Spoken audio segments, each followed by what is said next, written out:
day, everyone, and welcome to the FedEx Corporation third quarter fiscal year 2020 earnings conference call. Today's conference is being recorded. At this time, I would like to turn things over to Mickey Foster, Vice President of Investor Relations for FedEx Corporation. Please go ahead. Good afternoon, and welcome to FedEx Corporation's third quarter earnings conference call. The third quarter Form 10-Q, earnings release, and stat book are on our website at fedex.com. This call is being streamed from our website, where the replay will be available for about 1 year. Joining us on the call today are members of the media. During our question and answer session, callers will be limited to one question in order to allow us to accommodate all those who would like to participate. I want to remind all listeners that FedEx Corporation desires to take advantage of the safe harbor provisions of the Private Securities Litigation Reform Act.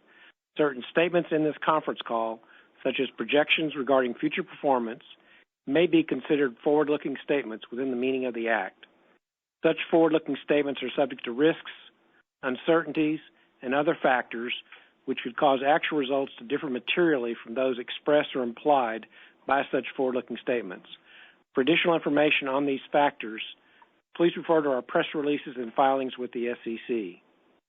Please refer to the investor relations portion of our website at fedex.com for reconciliation of the non-GAAP financial measures discussed on this call to the most directly comparable GAAP measures. Joining us on the call today are Fred Smith, Chairman, Raj Subramaniam, President and COO, Alan Graf, Executive Vice President and CFO, Mark Allen, Executive VP, General Counsel and Secretary, Rob Carter, Executive Vice President, FedEx Information Services and CIO, and Brie Carrere, Executive Vice President, Chief Marketing and Communications Officer. And now Fred Smith will share his view on the quarter. Thanks for participating on this call. As we announced last June, FY20 would be a year of challenge and change. And beginning in early January, the coronavirus entered the picture for FedEx. FedEx addressed this issue decisively with our team members' safety as our number one priority in our extensive planning and execution. Let me thank and praise profusely all those at FedEx who have kept our system operating to the great benefit of our customers. FedEx is proud to have played a significant role in supplying medical supplies, both donated and commercial, to and within China in concert with China Post and globally. We continue to work with relief organizations worldwide. With the curtailment of passenger flights across the Atlantic, we will provide the lift required to keep vital commerce moving. As was the case in Asia, our FedEx team members in Europe and the Americas are dealing with this crisis competently and with great dedication. Again, their safety is our first consideration. Regarding broader issues, we remain very confident and focused on these strategic issues as previously announced. Improving FedEx Express margins and completing TNT integration. Becoming the most successful North American package delivery company, particularly for e-commerce shipments. And completing the retirement and replacement of 159 very old and inefficient aircraft by the fourth quarter FY22, after which we will be able to significantly lower go-forward CapEx while still funding profitable growth across the enterprise. We also continue to work on several entrepreneurial initiatives, such as the FedEx Same-Day Bot Roxo, sensor-based shipping, and new digital services, which we think have great potential. Let me now ask Brie, Raj, and Alan to provide their comments, after which we will take your questions. Brie? Thank you, Fred. Good afternoon, everyone. I would normally begin my remarks with our economic outlook. However, given the uncertainty in the current environment, we have temporarily withdrawn our economic forecast. Rather, I will provide an update on our commercial response to the coronavirus. Then I will discuss how we are continuing to evolve our commercial strategy to adapt to a changing marketplace and deliver innovative solutions for our customers. The coronavirus and the efforts to contain it represent an unprecedented challenge that we are evaluating and addressing daily. As the coronavirus broke in China, we implemented a global response plan and began managing through this crisis with the strength of our global network and unparalleled logistics expertise. We are uniquely positioned to lead in both the relief and the recovery efforts. We have been on the front lines of the relief efforts, prioritizing the handling of medical and humanitarian supplies for our customers and nonprofits. while also supporting our existing customers. We are protecting our customers' base volumes to the greatest extent possible, demonstrating our continued business partnership with our customers. This is especially important to the millions of small businesses who depend on us. We will then manage incremental demand and new customers. In February, we managed the influx of shipment requests to China amid limited capacity by implementing a temporary peak surcharge for U.S. outbound freight shipments and adjusting our transit commitments to China to maximize our capacity utilization. We have also dynamically adjusted spot prices to and from China. Total air cargo capacity reduction to and from mainland China from early February to early March is estimated at 40% year over year. Wide-body belly capacity contributed to 82% of this decline. In China, we have seen a rebound week over week since the week of March 3rd. With the urgent need for stock replenishment and with air capacity shortage in the market, we believe demand will stay elevated. We continue to adjust transit times and spot prices specifically for China outbound to manage demand profitably. We continue to increase the transit differentials between our premium and our economy services to encourage the use of premium service for any time-critical shipments given the volatility in the market. What started as a relief and recovery effort in China now, unfortunately, is global. The recently implemented travel ban between Europe and the U.S. is expected to impact cargo capacity significantly since approximately 60% of the air freight capacity between Europe and the U.S. is on passenger flights. We are now employing the same strategies in other parts of the world that have helped us manage demand and capacity constraints in China, including transit time extensions, dynamic spot price management, and will also leverage peak surcharges for specific lanes and periods of time as they are required. For our intra-European business, we continue to run our air and ground networks. Due to the lockdowns of some areas and enhanced border controls, we are dynamically adjusting our network, and in some lanes we've extended transit times. As businesses close in multiple markets, we are seeing a reduction in volume due to fewer orders and businesses simply not being open for delivery. Now let me pull back. Prior to the coronavirus, the consumer sector had been a bright spot driving B2C growth in Europe. There was subdued B2B peak in our Q3 numbers, especially from the broader air freight market. I am very optimistic, however, about our long-term prospects in Europe, especially as we make strides towards interoperability of the FedEx and TNT networks. While the freight segment of our European business has been under significant pressure, we continue to focus on growing the parcel mix in the network. In Q3, our international European parcel volume grew year over year, with deferred growing at a faster rate than priority. Our European sales and marketing teams are seeing opportunity, and our sales pipeline momentum remains at a high pace across all segments, with continued year-over-year growth for the past 9 months.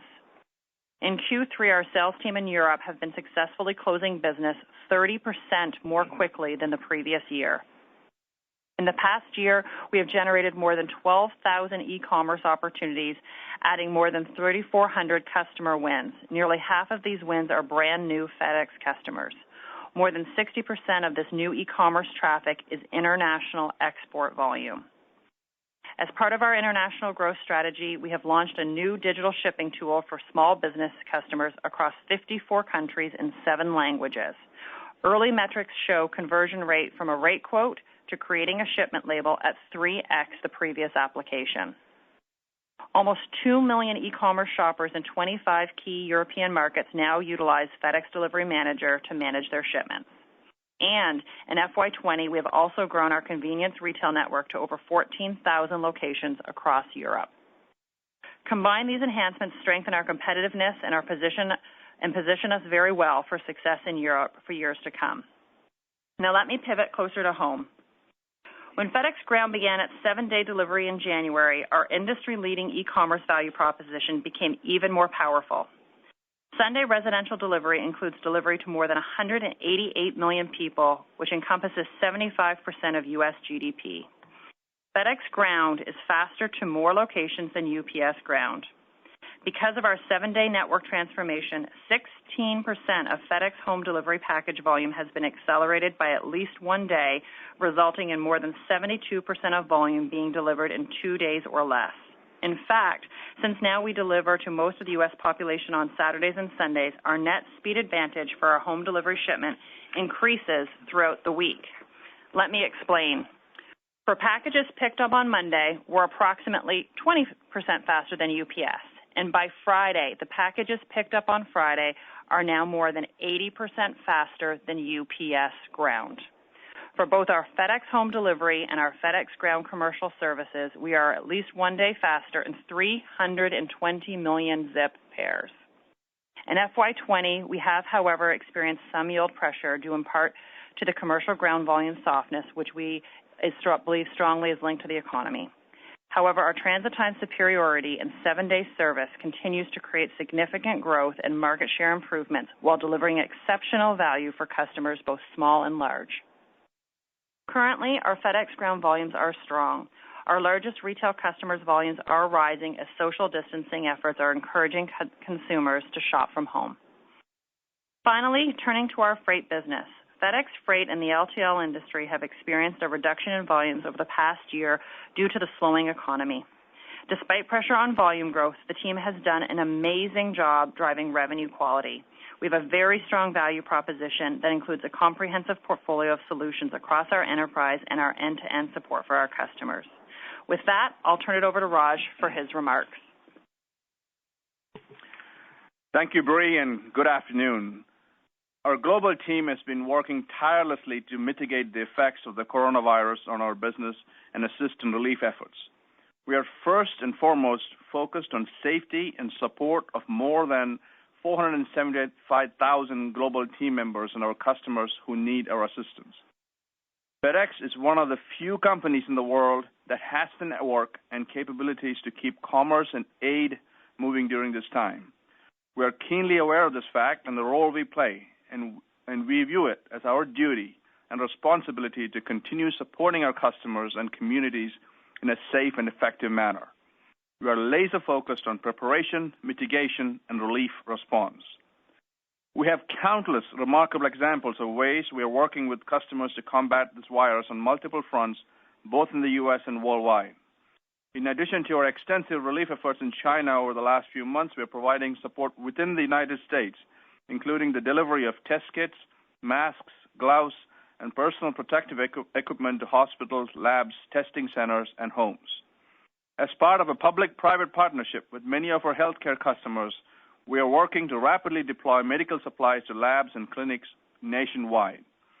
For example, over the weekend, we worked with Roche Diagnostics to deliver critical product to designated testing labs across the United States.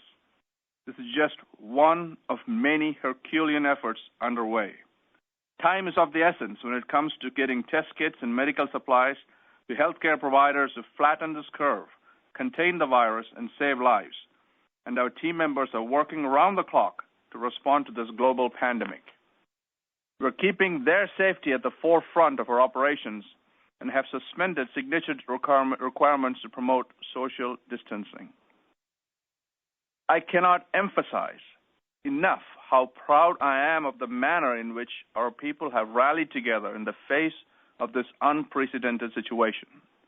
This is clearly who we are and what we do. During times of uncertainty, one thing is certain: FedEx delivers upon the Purple Promise. Given the size and scale of our global network, we are also uniquely positioned to play a significant role in the recovery of manufacturing and other business sectors as the economy rebounds. Coronavirus impact in February resulted in factories being shut down in Asia and lowered volumes on FedEx networks as a result. These numbers are reflected in our third quarter earnings. However, while manufacturing has started to come back, belly capacity on passenger airlines continue to be severely constrained. In contrast, FedEx flew 246 flights in and out of China just last week, which is aligned with our normal flight schedule. And over the past couple of weeks, our flights have been full, and we have registered record load factors intra-Asia, especially with our hub in Guangzhou. Now, turning to the transatlantic theater, as of last week, passenger capacity significantly curtailed. About 60% of the air freight capacity between Europe and the U.S. is on passenger flights. However, demand out of Europe is softening as well as factories and businesses close, as we heard in the last 24 hours. We have set up a virtual command center to monitor demand and manage in real time all the levers, including pricing and capacity deployment. We'll increase or decrease our capacity as required so we can provide the best service for our customers and deliver returns for our shareholders. Now turning to TNT.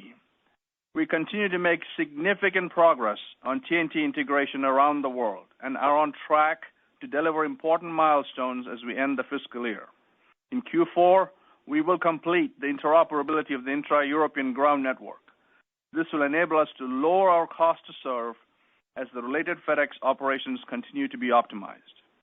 We also remain fully on track for completion of the air network integration in fall 2021, which will bring to a close the physical network integration of TNT into FedEx. As I have stated before, the rationale behind the TNT acquisition remains sound.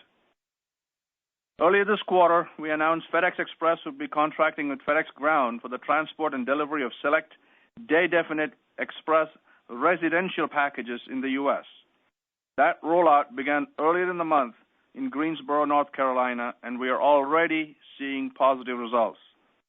This initiative, which we refer to as last mile optimization, is one element of the ongoing comprehensive transformation of our business to meet the challenges of a rapidly changing market. In April, we'll expand last mile optimization into Cincinnati, Phoenix, Minneapolis-St. Paul, Newark, Salt Lake City, and we'll continue to roll this out over the next 12 months. This is the first step in the evolution of our business model to reduce our cost to serve by moving the right product in the right network at the right cost.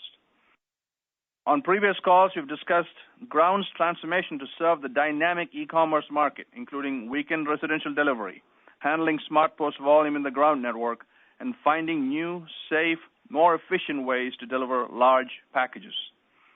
These network changes are being enabled by investments in new technology that will allow us to make dynamic decisions about the optimal routing of any package at virtually any time within the FedEx Ground network. This will increase our efficiency, drive down our cost to serve, and allow us to be more competitive and more profitable even as residential volume continues to grow. Our investments in the technological and operational changes at FedEx Ground are significant, but they are necessary. They will improve productivity, increase delivery density, optimize the Ground network, and maximize capacity utilization. And speaking of capacity, given the growth of omni-channel e-commerce distribution, we are also investing in smaller regional sortation facilities as we push investment in Ground capacity closer to the destination address. All of this combines to shape FedEx Ground into what will be the most cost-effective transportation company serving the e-commerce market. Before I finish, I want to be sure to talk about the exceptional results at FedEx Freight in the third quarter despite a challenging economic environment. Our team at FedEx Freight adds great value to the overall portfolio of FedEx, and they continue to maintain a laser focus on revenue quality and execution. They're making progress towards the double-digit operating margin goal, even in a soft volume environment. In summary, FedEx continues to be committed to delivering long-term profitable growth. We have successfully weathered global crises before, and in the near term, we are focused on supporting our employees, communities, and customers as we work through the coronavirus situation. We continue to be excited about our prospects ahead as we execute on our core priorities, including driving operational excellence by transforming the Ground company, improving international profitability by completing the TNT integration, and right-sizing our air network. We're optimistic about our efforts to evolve our business model to reduce our cost to serve, with last mile optimization being the first step. With a more stable economic environment, these measures should produce strong results for the corporation. Now I'll turn it over to Alan Graf to provide details on our financials. Alan? Thank you very much, Raj, and good afternoon, everyone. Our third quarter operating results declined due to a number of factors, including weak global economic conditions, including the impact of the coronavirus pandemic, higher self-insurance accruals, an unfavorable variable compensation comparison, increased FedEx ground costs from expanded service offerings, the loss of the Amazon business, a continuing mix shift to lower-yielding services, and a more competitive pricing environment. Prior to the outbreak of the coronavirus, commercial volumes and revenues were somewhat underperforming our December expectations. The coronavirus pandemic magnified the global economic weakness.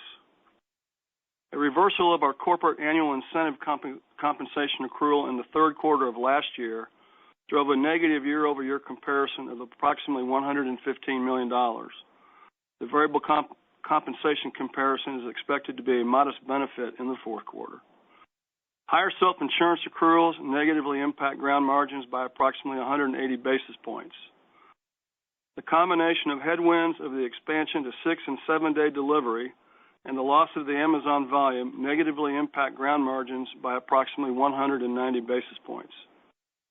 These factors were partially offset by residential delivery volume growth at FedEx Ground, an approximate $100 million benefit from additional operating weekday, an 11% increase in revenue per hundredweight at FedEx Freight, which helped drive their best third quarter operating income ever, the shifting of Cyber Week into December, and the benefits of cost containment activities, which has lowered our year-to-date FedEx services expenses allocated to our transportation segments through intercompany charges. Our third quarter effective tax rate increased to 25% versus 20.6% last year, primarily because last year's net income included a tax benefit from the recognition of certain loss carryforwards, which was partially offset by tax expense attributable to the enactment of a lower tax rate in the Netherlands. We are suspending our fiscal 2020 earnings forecast for our consolidated and segment results due to the great uncertainty caused by the coronavirus pandemic.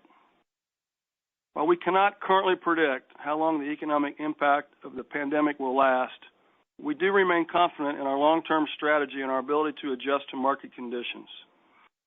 We will continue to manage network capacity at FedEx Express by reducing international flight hours in the fourth quarter if global economic conditions deteriorate further.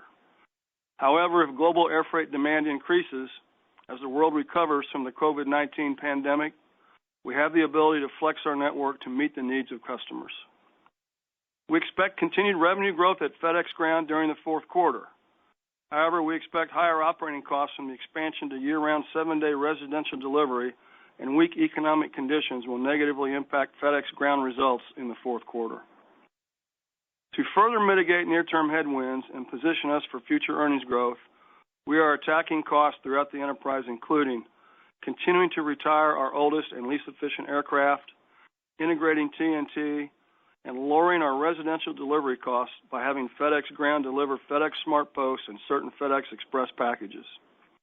In addition to these cost actions, our FY21 performance should also benefit from the lapping of the loss of the Amazon business, lapping the cost of FedEx Ground's 7-day delivery expansion, one additional operating weekday, increased synergies from the TNT integration, profitable market share gains, and a rebound in demand for our services as the coronavirus pandemic subsides.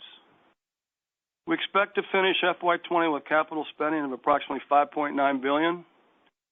Given the uncertainty in business conditions, we are reviewing in great detail our planned spending for FY21. Our capital intensity is expected to decline after FY22 as committed aircraft deliveries are substantially lower in FY23 and beyond. To finish my remarks, I want to congratulate Mike Lenz for being named my successor. Mike has been an invaluable part of the FedEx finance organization with his leadership of our Treasury, Investor Relations, and Strategic Finance teams. He is uniquely qualified to guide our company to improve financial success.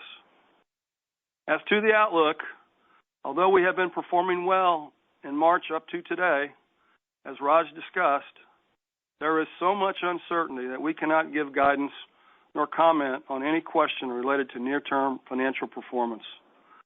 And now the operator can begin the question and answer session. Thank you. At this time, if you do have a question, that will be star one. Again, we do ask that you please limit yourself to one question. We'll hear first today from Ken Hoexter with Bank of America. Hey, great. I don't know if this is for Raj or Alan. I guess I'll just leave it a general question. But as you look forward on your canceled outlook, what worries you most here? Is it the scale of the recession? Maybe you can give some insight into what made you cancel the outlook. Is it kind of the rates, the increase in air rates not offsetting the decline in demand and the scale of that demand decline? Maybe just give some parameters on it. Thanks. Well, Ken, this is Raj. I think if you think, the last couple of weeks, we have seen, as I said earlier, an increased demand from Asia. We've seen strong demand for FedEx Ground here in the U.S. and especially home delivery, and even the commercial volumes have been quite stable. What we do not know now is how this pandemic evolves and what happens to demand. For instance, we do not know how Europe demand is going to come through here as a lot of their manufacturing is starting to shut down there. So there are so many unknowns at this point. As Alan said, the first 2 weeks of March have been good, but there's no way for us to project forward what the next few weeks hold for us. I think, as you probably heard from a lot of people out there, Ken, if it's a V-shape, it's one thing. If it's a U-shape, it's something else completely. We are really managing this business almost on a day-to-day basis. We certainly think we know what's going to happen the next week, but I have to tell you, every 24 hours something new happens. Europe had been doing well. Now it seems that Europe and UK are starting to shut down a little bit more, and the demand is probably going to be less than I would have told you it was 3 days ago. We can't tell you about Asia. Is the same thing. Is this a bubble, or is this going to continue?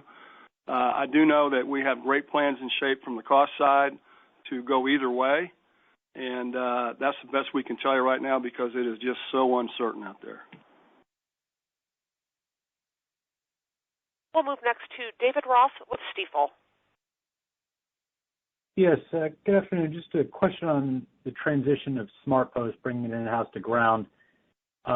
Given everything that's going on now, are you slowing the migration away from the Postal Service or speeding it up? And then once it's all within the Ground segment, what happens to the SmartPost product? David, I think, we are continuing the process of moving SmartPost into FedEx Ground, as we have previously discussed. And this was a purely an economic decision. That's all it was. And the reason we're doing it is for few reasons. One is, of course, density. Matching stops and adjacency drives significant stop efficiencies for us. And then second is our enhanced technology. With our dynamic route optimization, it maximizes productivity opportunities in route planning. So we put that together, and we're continuing at pace, and we're roughly halfway there, and we'll continue to keep moving forward for the rest of the calendar year. In terms of product, I'll have Brie answer that question. Yeah, it's a great question. We continue to believe that we need two distinct products. We will have our home delivery product as well as what is currently the SmartPost product. It will be rebranded in the future. We will give sub-pound volume to the post office as that makes sense, but we believe we need two separate products because the slower economy product, we will flex that transit as required, and we will also flex that transit for peak. We really do think there are two distinct markets that we can grow into with this portfolio.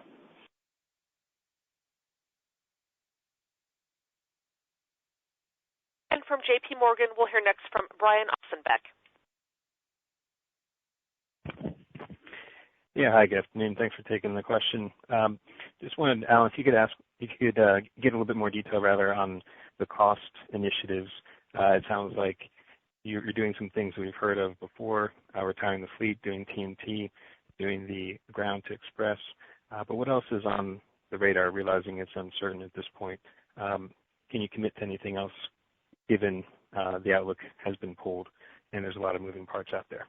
Thank you. Well, I do want to emphasize, Brian, that, and also to the last question, as we continue to grow Ground and grow its densities, we are lowering those costs at a rapid clip. And that is a big part of what's going to, I think, benefit Ground greatly as we look going forward. That's not a Q4 comment. That's just where we need to be strategically.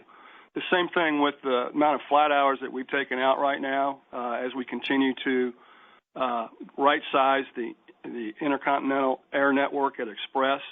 Those two are the big, giant buckets. But everywhere else with technology and productivity, as we continue to grow, we think that we will be taking out a lot of additional costs just from efficiencies.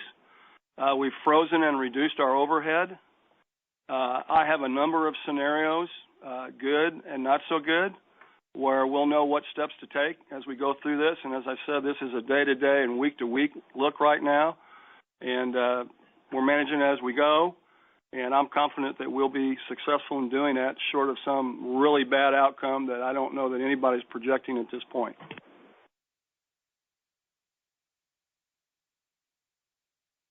We'll move next to UBS's Tom Wadowitz. Good afternoon, and I want to say congratulations, Alan, on your announced retirement. I've covered the company a long time, and you've always been the CFO. It's been great to work with you over the years. Congratulations to Mike as well. Let's see. Wanted to ask you on the Express B2C shipments that are going to be delivered in ground. Maybe if you could offer some thoughts on kind of time frame for how long it takes to roll it out. And how do we think about the magnitude of cost savings? It seems it could be large, but it also might require re-engineering of the pickup and delivery routes in Express to realize the cost savings. So I wondered if you could offer some thoughts on that. Thank you. Hi, Tom. This is Raj. So, yes, we have started this process in March, as I said before, and the rollout is fully underway. We'll be in the rest of the country in the next 12 months, and I already talked about the markets that'll be in April. So it's a fast-moving program, and it's as the market's grown for B2C, there's an opportunity to rationalize the last mile optimization, specifically on the residential side. At this point, we're not going to be able to tell you the quantification of the benefits, and there's a lot more to come here, and for good reason. I don't want to also talk about what comes next in this regard. There are, Tom. By the way, Tom, thank you for those kind remarks. I appreciate it. Mike's going to be doing a great job. You all are in good hands with him. A couple of things. Express is going to grow, and it's going to be delivering items that require aviation and are going long distance that are time sensitive. So we'll manage that at the same time we're managing the flow of the slower moving pieces that have been in Express to ground because they can make the delivery time. That's just a normal evolution that we couldn't do a couple of years ago because we didn't have the technology to do it. Now we have the technology to do it, and as Raj says, we're about halfway through that. And as we continue to ramp up our technology investments, we've got other things on the horizon as well. So there's a complete program of how we're transforming the operating networks of FedEx Corporation to what we think the future market's going to be, which is a lot more e-commerce. Hopefully we'll have international growth again, and that's where we're moving to. From Goldman Sachs, we'll hear from Jordan Oliver. Yeah, hi. Question. You had obviously pretty strong growth in ground in the quarter, and maybe with all that's going on, it'll continue to be pretty solid as people order from home. You also mentioned a few headwinds, notably the 6- and 7-day delivery, Amazon. I guess the self-insurance may be in there. Realizing there's still costs ahead to roll that out and sort of preload sort of for the growth. I mean, do you expect a diminishment in the magnitude of the headwinds as we move forward into the next quarter, or do they stay sticky for the near term? No, I expect the headwinds to diminish. There's a lot of things that we piled up on ground from a strategic standpoint. We were going to wait later till Sunday. We said, no, let's get it going. We took the Amazon traffic out for strategic reasons, as you understand. On our PLPD, it's been very frustrating. We're working every day to improve our safety in every one of our companies. At Ground in particular, we are rapidly expanding our use of cameras and video recorders, and where we do that, we see the severity and the frequency of accidents decline significantly. But we have a backlog of old claims that has continued to haunt us a bit, and we had to take another significant charge in Q3. Hopefully that's behind us. We're learning how to manage this much better in today's litigious society, and I think we will improve both the severity and the frequency and how we handle these things, and I hope that we can put that behind us as well. I'm very excited about what I know is going to be our cost structure at Ground, particularly in the next 12 to 18 months, and we have to get to the low-cost producer, and we are committed to do so. And if I can add to that, Jordan, is that the customer demand is very strong. The value proposition that Bree talked about earlier, we are now the market-leading player in e-commerce in the United States, and the demand we are seeing from small, medium, and large, and is very good. And now we have a very, very diversified customer base, and we can leverage off of that. We'll move on to Scott Group with Wolfe Research. Hey, thanks. Afternoon, guys. So, lots of concerns in the market broadly about balance sheets, cash flow. Maybe, Alan, what are you guys doing to support the balance sheet? What's the level of flexibility on CapEx for next year? And then separately, just on the Express side, can you just clarify, did you still take out the 7% of the capacity you talked about last quarter? And any way to think about fuel in this environment? I know that's a few questions, but thanks. Yeah, that's a little more than one. So let me hit the big one. I mean, obviously, we've got all kinds of scenario planning for cash flow, right? I mean, you got to have liquidity. That's what everybody's looking for. We're part of the A4A group that submitted our request via them to the government about some liquidity support. We have a doomsday scenario where we can definitely cut as much CapEx out of 21 as we need to. I don't think we're going to hit that. I think our cash flows are going to be strong, but I can't tell you that until we get through the coronavirus. And nobody knows when that's going to be. So we are managing the heck out of it right now. We just increased our revolver.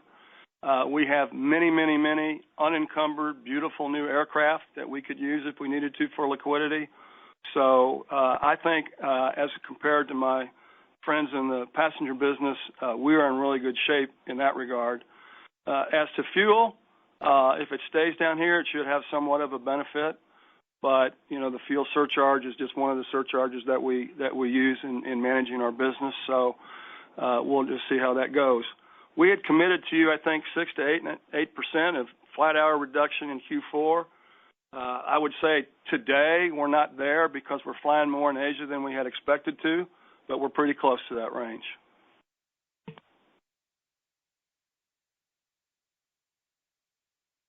Moving next to Allison Poliniak with Wells Fargo. Hi, guys. Good afternoon. Just going to your comments on Asia and manufacturing, a number of industrials are talking about the increasing need for speed of the supply chain. I know you were talking, I think you had mentioned you were back to capacity there. How quickly can you evolve or, add incremental capacity in there to maybe supply the increased demand over the next few weeks? Any comments there? Yes, that's the value of our FedEx, network, and we are able to flex up or down as needed. In this particular case, as we talked about the flight hours earlier, our planned flight schedule is to be down 7.5%. However, we are tactically deploying extra sections as we see the opportunity to move additional profitable business in this capacity-constrained environment. So, that's again, we are a key player in connecting global commerce, and this fact becomes ever more evident in this current circumstances, especially out of China right now.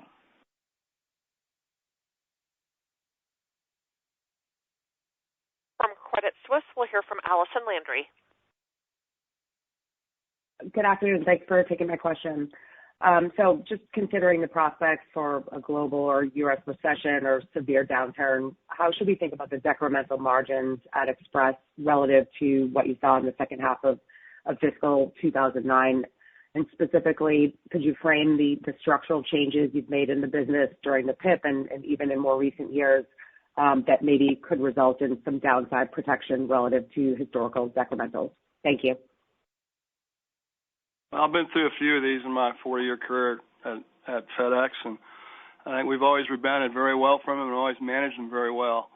Obviously, you're talking about one of our scenarios that's way down on the realm of likelihood and possibility as of today, but we still have to have it. So it's all the normal levers that you would imagine it would be. But from my point of view, a company that's best positioned to continue to keep global supply chains up as we fight this virus and then rebound from it, I think we're in great shape in that regard. So it just depends on how long it lasts and how much demand there is. But there's going to be demand. People are going to be needing medical supplies. People are going to be needing to eat. People that can run businesses are going to run businesses, and they're going to rely on us to help them with their supply chains. And I'm confident in that.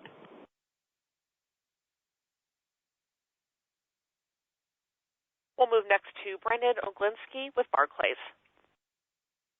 Hey, good afternoon, everyone, and thank you for taking my question. I guess I just want to ask the strategic rationale behind bringing SmartPost in-house. We get it, you're trying to drive delivery density, obviously, to residential stops. But at the same time, from a purely analytical perspective, isn't this potentially diluting the revenue base with a $5 product effectively, now being served by an $8 network, or is that overly simplifying the issue?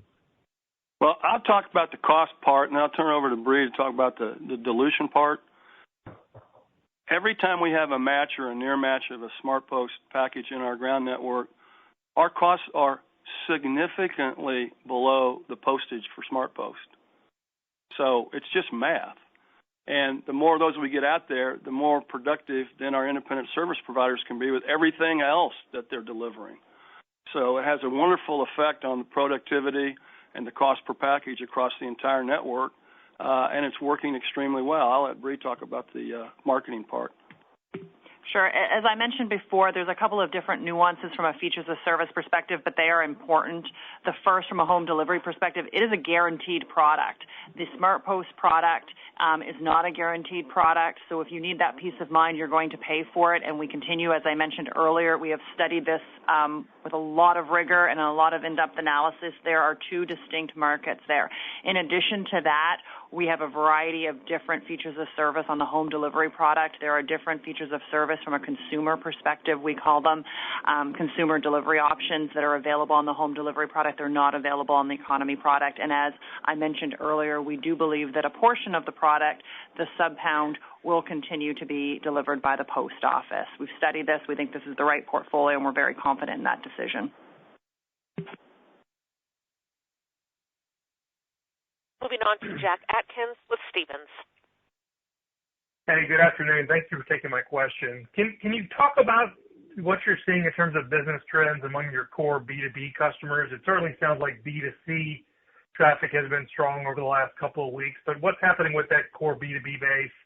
Have you seen a change there over the last, 2-3 weeks, given the coronavirus impact? And, as you think about your leverage to small and mid-sized businesses, how do you think those particular customers are going to trend as we look out over the next few weeks?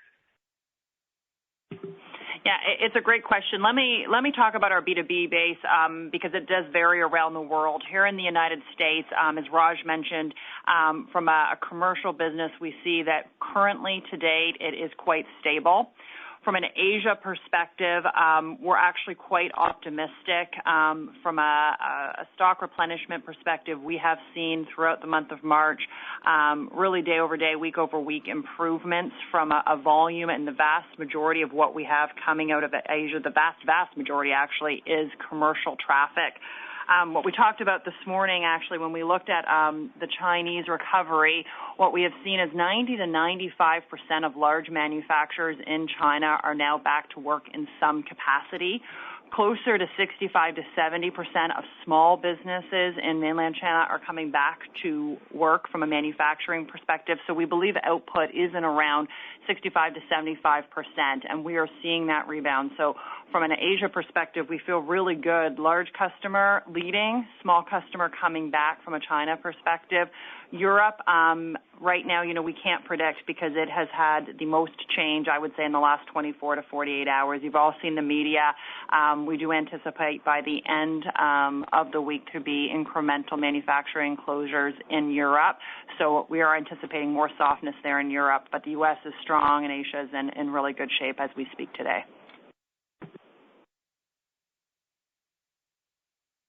And from Cowen, we'll hear next from Helene Becker. Thanks very much, operator. Alan, I can't believe it. An end of an era for you and for me. Very sad, but congratulations and, best wishes on your retirement. My question is really for Fred. There was a lot of change in the world in 2019 that affected you guys with the trade wars and so on. Could you just, talk about how you think this whole coronavirus will change the way the world does business, if at all? Thank you. Well, Helene, it is indeed an end of an era. I tried to talk Alan out of it. I told him we were just getting started here, but I think he's got his priorities right with Susan and his family. But he's still the CFO till September the 21st at midnight, and I'll have a lot more to say about Alan on the next couple of calls. So, Helene, I think one of the things that we've been in the midst of, and it's been a bit of a disappointment to the SMC and me in particular, that we haven't gotten across to people how fundamentally changed the world was before the coronavirus. I mean, we were the first people in the fall of 2018. In fact, it was on one of these analyst calls that basically we said Europe is essentially moving into a business recession because when the trade war began in March of 2018, when the president famously said trade wars are good and easy to win, people missed the point that it wasn't just China that was in the sights. It was Europe, and it was a ricochet bullet that hit Germany. So by the fall of 2018, we began to see that. And if you look at the PMIs, from that point forward, really until the last couple of months of 2019, they looked like a ski slope, and then they flattened out. So we've done a wonderful job, I think, of trying to deal with that. We were hopeful there was going to be a China deal on the trade side in the spring of 2019. In fact, we were told that was the case. It didn't happen. We would have probably done some different things had we not been a bit more optimistic than back. So fundamentally, the major change that's gone on, and FedEx has been talking about it for a long time, is the reduction in world trade and the rising of protectionism and mercantilism and a lot of tariff and non-tariff barriers.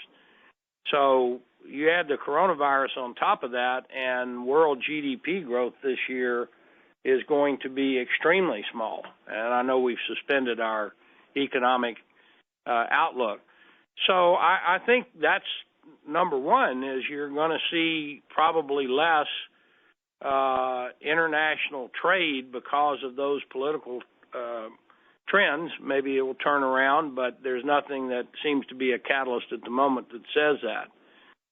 Second, I suspect this will be somewhat more short-term than long-term because people forget that there was a tremendous flu epidemic, I think it was in 2009, and a lot of people thought that things would change permanently as a result of that. They didn't. Now the coronavirus may be a little bit different because it's so virulent.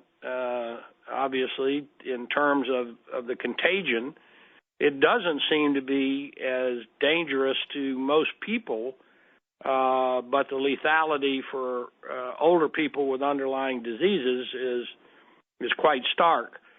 So if I had to speculate, and that's all it would be, having sat on the IATA and what's now the A4A boards and so forth, at least in the near term, you're going to have a lot more use of video conferencing and very prudent steps to minimize a lot of business travel.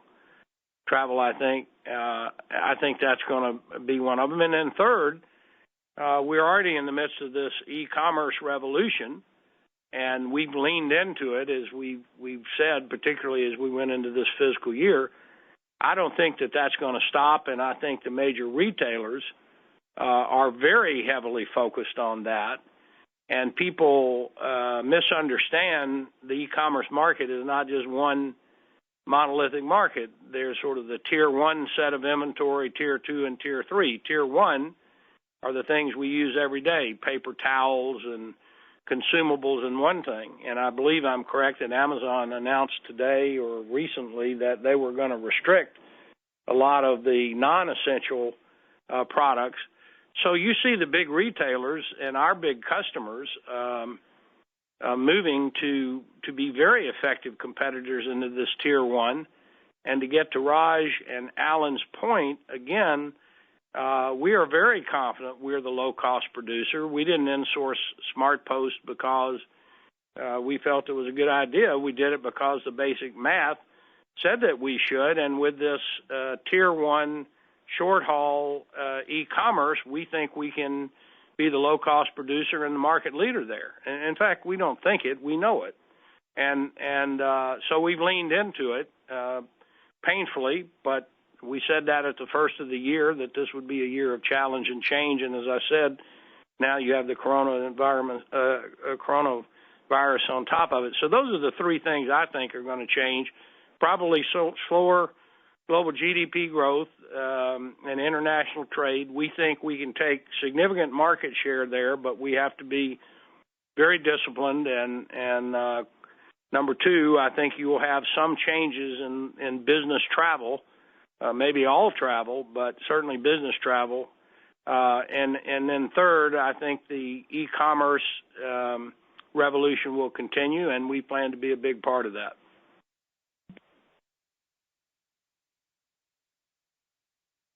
Moving next to Citi's Chris Wetherbee. Hey, thanks. Good afternoon. Wanted to come back to ground for a moment and maybe try to better understand what we think the cadence of sort of improvement in the margins might be. I understand it's very difficult to provide guidance in the circumstances we're at now, but just given the progression that we've seen so far pre-virus, it would seem like there has been a little bit of a stagnation of the ability to kind of move that margin back up. You called out 370 basis points of specific impacts, which kind of gets us closer to flattish from an EBIT perspective despite significant revenue growth. So maybe it's SmartPost and maybe it's just a matter of time before that builds density, drives some better incremental margins. But if you could just give us a sense of what that trajectory might look like, what needs to happen to get those margins to start moving back, just given how robust the top line is right now? Well, I don't know how to tell it any better than I have so far, Chris. I can't really give it to you about Q4. I can tell you that, as I said, we got out there with Saturday and Sunday because we made the strategic move to get out there and do it. I think that will pay off in a big way, and we start to lap that next fiscal year. We are halfway through of our technology implementations on our route optimizations and our scheduling. We're growing the densities as we grow the business. Every one of those things is driving down the cost per package. We did get out with some of the tier one close zone pricing, anticipating that we would, over time, get our costs down there so those would be more profitable. And so, yes, that's part of it. That's part of the strategy. But the way I said it before, I mean, I know where the costs are heading. I know what we're doing to get closer to customers on both sides of the equation, where the traffic has an origin and where it has a destination. We're doing a great job with that. We talked about the regional sort facilities that we're putting up. So there's so many things underway and more to come. As again, we're completely transforming ground. We're not having the yields overall on a total standpoint because we don't have the B2B traffic we thought we would have, but we're managing through that, and we'll get back on pace on that as well. And just one thing to add here, and the good news here is the customers are they are taking in the service, and we're taking share, especially in the e-commerce space. And I think when you put the two factors together, it results in a positive outcome for ground. We'll move next to Ben Hartford with Baird. Hey, good afternoon. And Alan, yeah, I'd echo your congrats on your retirement. Raj, just some further perspective on air freight and load factors and how it's most likely to play out given presumptive B2B business headwinds in Europe and the U.S. to come, but specifically Europe.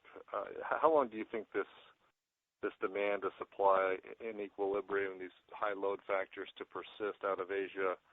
How long do you think that will be until we start to see the market respond with more freighter and perhaps some empty belly space capacity come back online with some risk economically in some of the more developed markets? I mean, any way to kind of describe as you see it right now how long we should be riding this very, very robust load factor that we're experiencing in Asia at the moment? I'm not sure how best to answer the question other than to kind of go through what we just went through. The demand we are seeing out of Asia right now is quite robust, and if you look for look what the intra-Asia load factors that are record, which is also very interesting. Asia to Europe and Asia to U.S. And the manufacturing the capacity is coming back online, and the capacity of air freight is down. So net, we are seeing the demand, and we should see that go forward. As far as Europe is concerned, very, very early to tell. We're dealing with information that's literally 24 hours old, and trying to project that out is impossible. One thing that I know, though, is that 60% of the transatlantic traffic went on belly capacity. And as that capacity comes down, the capacity is going to be severely constrained. That much I can tell you. As far as the demand, we have to wait and see, and it's too early for me to say anything about that right now. We'll hear now from Bosco Majors with Susquehanna. Yes, thanks for taking my question. Could you update us on how far along you are with your ground delivery partners in negotiating the contracts that are going to enable the SmartPost and Express last mile integration? And any thoughts in areas where you've already got that structure in place? Have you seen the volume and density economics change favorably as you'd expected? Thanks. So nearly half of the SmartPost volume currently is delivered by ground service provider business, and we expect to be virtually complete by the end of calendar year 2020. And there were some of the exceptions that Bree talked about earlier. As to the contractual relationship with our independent service providers, these are great partners. They run very efficient businesses. They love the additional volume that they're getting. We work with them on a continuous basis to make sure that we're giving them everything they can. We're helping them with their scheduling, helping them build their density so they can make their businesses more profitable. So it's a great relationship. And at this time, I'd like to turn things over to Mickey Foster for any closing remarks. Thank you for your participation in FedEx Corporation's third quarter earnings conference call. Feel free to call anyone on the investor relations team if you have any additional questions on FedEx. Thank you. Bye. And again, that does conclude today's conference. We do appreciate you joining us today.